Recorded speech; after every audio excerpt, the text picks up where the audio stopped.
Assalamualaikum warahmatullahi wabarakatuh. Perkenalkan, nama saya Vio Aditya Saputra. Apa kabar semuanya?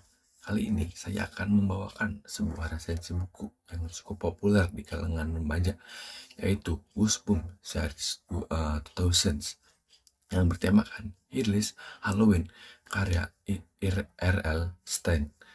Buku ini termasuk salah satu seri lanjutan Goosebumps yang terbit pada tahun 1999 dan masih membawa nuansa horor ringan khas R.L. Stine.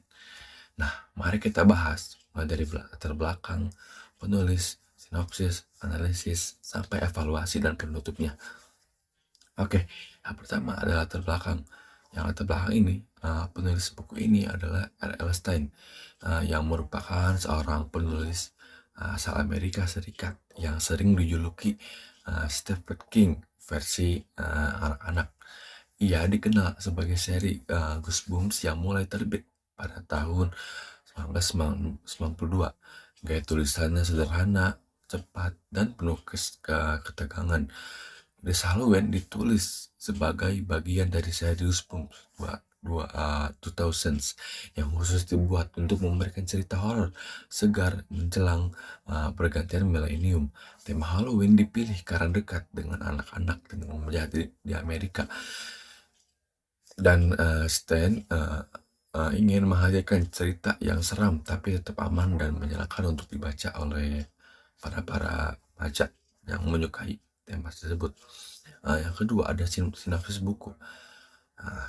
Ceritanya ini berfokus pada Byron Plus, seorang remaja yang sering dianggap aneh dan dijauhi oleh teman-temannya.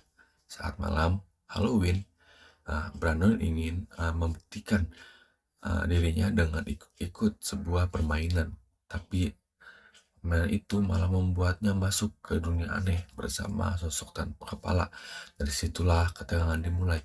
Brandon harus menemukan cara keluar sekaligus menghadapi rasa takut terbesar dalam hidupnya. Cerita ini penuh kejutan khas Goosebumps yang membuat pembacanya terus penasaran di setiap halamannya. Yang ketiga ada analisis buku.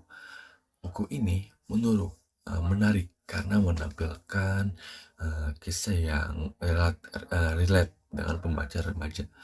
Brandon mewakili sosok remaja yang sering berbeda atau dikucilkan. Jadi selain horor ada juga sisi psikologisnya. Dari segi penulisan Stein selalu membuat cliffhanger di akhir bab sehingga pembaca seperti dipaksa untuk terus lanjut membaca. Serta moralnya cukup kuat. Keberanian sejati bukan hanya soal nekat, tapi juga menerima diri sendiri dan menghadapi kekurangan yang ada. Untuk kelebihan dan kelebihan dari buku ini adalah alurnya yang cepat, bahasanya sederhana, dan sosok untuk pembaca remaja. Stein juga ahli dalam membuat pembaca penasaran, namun ada juga kekurangannya. Misalnya penjelasannya cerita terasa agar terburu-buru bagi pembacanya, dan mungkin ceritanya itu terkesan repetitif. Tapi secara keseluruhan buku ini berhasil memberikan hiburan yang ringan dan mudah diikuti oleh sang pembaca. Kesimpulan dari buku ini adalah bacaan yang seru untuk remaja, terutama bagi para remaja yang suka horor, tapi tidak horor banget gitu sukanya. Nah, buku ini tuh memberikan sensasi menegakkan sekaligus menyampaikan pesan penting tentang keberanian dan penerimaan diri. Buat teman-teman yang ingin mencoba membaca Goosebumps, buku ini bisa menjadi pilihan yang menarik. Pokoknya buku itu bisa menjadi pilihan terbaik untuk remaja yang suka horor tapi tidak horor banget. Sekian, terima kasih. Mohon maaf apabila ada kesalahan kata. Terima kasih sudah menonton. See you. Dadah. Assalamualaikum warahmatullahi wabarakatuh.